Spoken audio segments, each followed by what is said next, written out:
kapulisan sa Cordoba ni tataw nga hugot ang ilang pagpatuman sa curfew ug kanuna ang ilang pagpatrolya. I-report gikan katropang Crystal Joy Felerca. Live report. Gitataw ni Police Major John Caleb Sanchez, ang hepe sa Cordova Police Station, ng hugot nilang gipatuman ang curfew. Ang mong pamahayag subay kini sa nahitabong illegal racing sa upat ka mga motorista nga way mga lisensya sa Centennial Road niadtong Pebrero 17 sa alas 11 sa gabi. Kung diin tulo kanila mga menor de edad. Sigon pa ni Sanchez nga matag alas 10 sa gabi, duha ka mobile patrol ug duha ka motorcycle patrol ang magroving sa tibuok lungsod. Dugang usab niya nga gitutukan nila ang Centennial Road ug Roroport nga mo'y sagad tapukan sa mga kabatan-unan. Atol sa mong higayuna, padong nang mopauli ang upat ka mga batanon ug nahuna-unaan nga magpaunahay ug uli hinungdan nga ila kadtong nabuhat.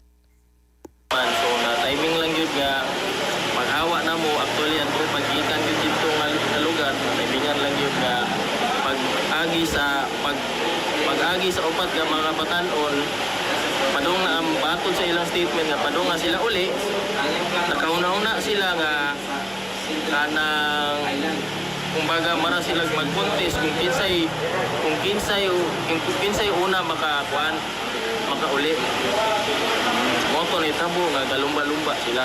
Para sa atong mga katropa nga gustong paligunon ang immune system, malikayan ang ubo, hilanat labad sa ulo ug di makahilab sa tiyan, ang Santon Vitamin C, the alkaline vitamin C maoy haom alang kanato mga katropa.